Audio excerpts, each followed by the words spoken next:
Good early morning, everybody. Brian Neubert here from goldenblack.com, live, or I guess on tape delay, from Carver Hawkeye Arena here in Iowa City, following Purdue's 83-73 win at Iowa. I'm going to warn you, the last time I sat down here in this seat or somewhere in this general vicinity to do one of these videos, I think the next day, COVID-19 touched down in the United States. So what we're going to try to do here is not trigger a global health crisis, fingers crossed, while I talk about Purdue's win here at Iowa. So hope for the best. Thank you to the Purdue Union Club Hotel and the 811 restaurant for their support of these silly little videos and all of our videos, all of our video discussions. As I say every time I'm on the road, if there was a Purdue Union Club Hotel at Iowa, that's where I'd be staying. And when you're at Purdue, that's where you should be staying. So Purdue wins 83-73 here. A really good win for Purdue, a really complete win for Purdue. Really a relatively one-sided win for Purdue. Obviously, Iowa made its run in the second half, as Iowa tends to do in second halves against Purdue. Probably made for some nervous moments. This was down to 4. That absolutely should have been a nervous moment. But to Purdue's credit, Purdue made every offensive play they needed to make to keep Iowa playing from behind while really struggling, as they should have really struggled, with Iowa basically playing a 5-out offense. This was small ball offense at its finest that got Iowa back into this game, playing either Keegan or Chris Murray. I can't tell them apart. Damn twins. One of them was the 5, one of them was the 4. Those are two really skilled, versatile forwards. That obviously when Zach Eady's guarding one of them or Trevion Williams is guarding one of them, you have a bit of a problem. That's what got Iowa back into this more than anything. Purdue, again, I think had a little spell of turnovers there where that really helped fuel the run, too. I remember there was a 10-second call where Mason Gillis got stuck just inside the half-court line where one dribble would have done it. But the turnovers had something to do with it, but really the offensive matchups had a lot more to do with it, I thought. Obviously, one led to the other, too, so a lot went into it. But that being said, Purdue played a great first half, and every time they needed a big shot to be made in the second half, on the road, no less, they made that shot. Jaden Ivey makes 2 big threes. Isaiah Thompson makes a big 3. Ethan Morton makes a big 3. Purdue finishes, I'm going to be read the box score guy here for a minute. Purdue finishes 13 of 22 from 3. Their three-point shooting was the highest percentage. No, it wasn't. They were 61% from the floor, but they shot better from 3 than they did the foul line. Obviously, after they've won, we can nitpick all of what could have been their undoing here today. But do you realize, as I just wrote in my game story, do you realize how good you have to be offensively to miss a dozen free throws on the road in the Big Ten and still win by double figures? Pretty good. I'll add, too, Purdue won this game by 10, but Iowa cleaned it up in the last couple seconds, too. So Purdue essentially won this game by 14, 15 points. But again, do you realize how good you have to be offensively to overcome the margin of error you take away from yourself by missing 12 free throws? That's 22 missed free throws in the last 2 Big Ten road games. Purdue's got to get that cleaned up. Purdue's got to get the spells of turnovers cleaned up. They seem to come in bunches, and they tend to fuel opponents' runs. But here I am talking about the negative things to start off the video following Purdue's maybe their best win of the Big Ten season in terms of the look test, the eye test, whatever you want to call it. Their most complete win of the season. I thought they played really, really good half-court defense in the first half of this game. And I think that's highlighted by the fact that when you crunch the numbers here, the second chance points and the points off turnovers, obviously Purdue has something to do with both of those numbers. But that was 44% of Iowa's scoring, was those 2 categories. And while Purdue has a hand in that because they allowed the offensive rebounds and they committed the turnovers, I think that is a reflection of how their half-court defense held up against Iowa's initial offense. Iowa did not get a whole lot out of their offense in the first half. Maybe a couple of field goals in the first half. I'll have to go back and watch tomorrow. But I thought Purdue's half-court defense in the first half against a pretty good offensive team was pretty damn good. A really good offensive team with a couple of really tough guys to match up against. Keegan Murray obviously is a really difficult matchup. Chris Murray's not all that much further behind him. Look at Chris Murray's numbers against Purdue this year. Obviously, the first game Keegan didn't play, so Chris had more opportunities. But I know one is better than the other. I know one is going to be a top 10 pick come the spring, and I know one will be back at Iowa next year, almost certainly. But you watch these two Purdue games, you don't know which one's which, not just because they look identical, but because Chris Murray has played really, really well against Purdue. And Keegan didn't play in the first game and wasn't as good as his brother, wasn't as productive as his brother in this game. But again, I thought Purdue did a great job in half-court defense. I thought they did a great job from start to finish offensively, with the exception of that one little stretch where they turned the ball over too much and really fueled Iowa's run. But the biggest takeaway from this game is, hey, Purdue is really freaking good offensively. That's not news. You know that by now. But they are really good offensively when they're not turning the ball over and when they're playing in a game where it's a higher scoring, higher possession sort of game. Where Purdue has struggled has been those low-scoring, traditional Big Ten rock fights where you have to try to win, 68-65, which I guess was the Indiana score. I just pulled that number out of a hat, and hey, what do you know? Those are the sorts of games Purdue has to prove to everyone that it can win. Ohio State might be a good opportunity here Sunday, but those are the sorts of games Purdue's going to have to be able to win to potentially win the Big Ten when all is said and done, and obviously to get enough wins to get the sort of seeding for the NCAA tournament you want here. The higher scoring, more free-flowing sorts of games work to Purdue's advantage, and I think this was a good example. I thought Purdue did a great job from the very beginning getting the ball inside to Ross-Ade, and I think the most misleading stat of this game, I think, is Ross-Ade going only 2 for 4 for 6 points. In only 14 and a half minutes because he encountered some modest foul trouble. But I say this after every game, it feels like. Purdue's got to get success inside to start games because that is its tone setter, that is its temperature check, that is what determines what the defense is going to do from there on out. That gets you off to your good start or that gets you off to your bad start. And so often this season, earlier in the season, Purdue would get off to kind of slow starts, and that was directly related to the start that whoever was in at center was getting off to. When those guys get off to good starts, that really gets defenses, kind of on their heels and whatnot, potentially puts a few fouls on them, things like that. And Purdue has a funny way of when the post is producing early in games, all of a sudden the threes start going down thereafter. When the post is struggling, maybe things don't click quite as well. I might just be imagining that in my 1:16 in the morning fog here, but it feels like the two things tend to go hand in hand. It could just be a matter of the better you play offensively, the more shots go in, regardless of the variety of shot.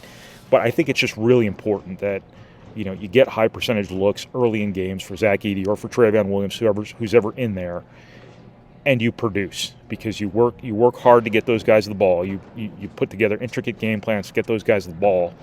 You want that payout. You want that tone set, and I thought Ross-Ade got them off to a great start in this game, which kind of surprised me a little bit because Purdue had a hard time getting the post established for whatever reason in that first Iowa game. Today, Iowa ran out non-traditional lineups. I know they had Connor McCaffrey guarding the center a couple of times. And obviously they had one of the Murrays. I don't know which one, because, again, I can't tell them apart. One of the Murrays playing center at all times, and that was simply an offensive mechanism. That was simply a matter of putting Purdue at as big a disadvantage on the perimeter defensively as they were in defensively around the basket. And to Iowa's credit, that did work. That did get them back in the game. That did get them back within 4. A couple of times in that second half before Purdue's clutch shooting really, really took over. I think this was obviously a great game for Isaiah Thompson. Not just his shot making, but his playmaking. He made a couple of baskets. I don't know if they were all at the end of shot clocks. Eric Hunter made a really big shot, I thought, at the start of the second half, at the end of a shot clock after Iowa had a really good half-court defensive possession. That was a huge basket for Purdue, I thought at the time, and I think again now. Isaiah Thompson made at least one play at the end of a shot clock, but made a couple of mid-range deals. Did a good enough job beating the press. Everyone calls it a press. I call it a trap, because when two guys converge on somebody, I consider that more of a trap than a press. When you press, I consider everybody,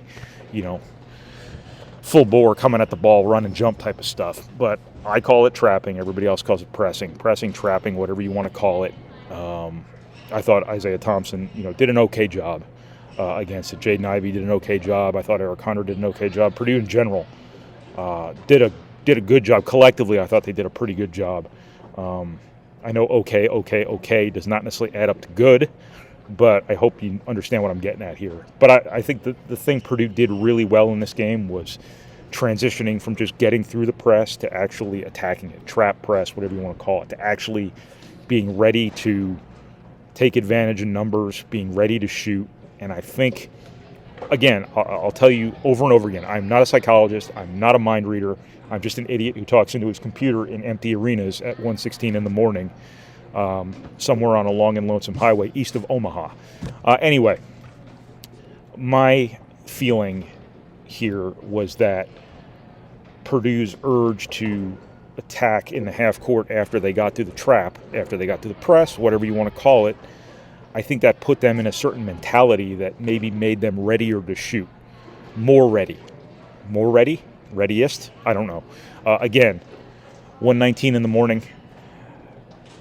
I think they were ready to make the shots they made that really loomed large in this game, because when they crossed that timeline, they were in scoring mode as opposed to just getting across the timeline, taking a deep breath, and resetting their offense. I think they turned Iowa's aggressiveness into their own aggressiveness, and I think that sort of instinct, I think, probably played into their clutch shooting. Again, not a psychologist, but that's just the storyline I choose to apply to Purdue's really, really clutch shooting. You did see a certain look in their eye when they crossed over half court. The one Jaden Ivey hit from this corner. I know you can't see what I'm pointing at. I don't know why I point, but I am pointing at the corner he made the three-pointer from, the first of his 2 threes in the second half. That was a shot where he knew they had an advantage. He knew he had an open look, and he fired. And that was, again, long rambling point here to make, but I think Iowa's aggressiveness put Purdue in a certain mentality that really, really paid dividends for them in half-court offense, full-court offense, whatever it turned out to be. So just a really good game for Purdue. Jaden Ivey's fine. I mean, he was fantastic tonight, aside from the foul shooting. I don't know what's going on there with Purdue. I don't know if it's playing in front of crowds this year, that their foul shooting has kind of gone sideways on the road a little bit here, but Purdue should have won at IU. Now, IU missed 10 free throws too, so it's hard to really call that the difference in the game, because Indiana can say the same thing.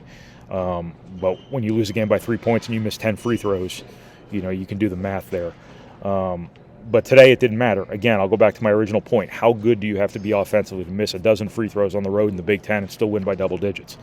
Really good. And Purdue is really good offensively, and I thought they were good enough defensively today. This is a good offensive team in Iowa that they held to 38% shooting and got all the stops they needed to get at the end of the game. I do think Iowa ran out of gas. People always say that in basketball, and it seems to always happen. When somebody's got to bust their ass to come back from a double-digit lead in the second half, all of a sudden they just hit a wall. I mean, it happened to Iowa in the first game, too. You remember, I think, the last 3 minutes of that game when it was in striking distance, they suddenly, went cold. Villanova in Connecticut, all of a sudden, and that's why we started talking about the battle of attrition. As deep as Purdue was, or is, and was at that time of the year especially, Villanova all of a sudden starts missing all the shots they'd been making. It's just one of those things about basketball where you expend a lot of energy to get back in a game, and all of a sudden you run out. And I think that probably happened to Purdue, or that happened for Purdue to Iowa to a certain extent here down the stretch of this game. So really, really good win for Purdue. I thought this was one of their most complete games of the season. Anytime you shoot like this on the road, it's an eye-opener. I don't know if Purdue can necessarily shoot this well again on the road. I don't know if you can shoot this well, period, very often, because 13 of 22 is hard to top. But just a really good performance by Purdue. I think these last 2 games they've built up a little bit of momentum again. Now, I've said that before, and then they go to Indiana, play well enough to win, but had that spell in the first half where they turn the ball over too much, and fluky stuff happens, and you just have to put these games away when you can. And I think Purdue building that 15-point lead in the first half today was a really big deal for them. They were never able to do that at Rutgers. They had the 10-point lead in the second half against Wisconsin, couldn't push it out from there. Against Indiana, obviously they were playing behind a good portion of the end of the first half and into the second. But what point was I trying to make here? It is really late, and I'm a little bit absent-minded right now. I think Purdue, has built up some momentum here the last couple of games, but it seems like there have been a couple of stretches here where they build up some momentum and then they take a step backward. Now it's a matter of establishing consistency again here. Ohio State is going to be a different animal than Iowa. They're going to defend Purdue differently. They're going to be a little more rugged on the interior. That's going to be a good test for Purdue, because Purdue's got to show they can win the low-scoring games too, in addition to the track meets. Anytime you play Ohio State, that 58-55 outcome is always on the table. So that's going to be a really good test for Purdue on Sunday, and I will talk to you again after that game, Sunday in Mackey Arena. So thank you for watching, thank you for reading, thank you for listening, and thank you for processing our materials. However you process our materials, I realize I slur that processing every time I say it. I don't know if I just can't pronounce the word correctly or what, but processing. I really need to take my time more with it, really flush it out, really explore the space on that. And thank you to the Purdue Club Hotel and the 811 restaurant. Again, as I'll tell you, if there was a Purdue Club Hotel here in Iowa City, that's where I'd be staying. But there's not, so I got to settle for the Hyatt Regency. So I'm headed back there. Thanks, everybody.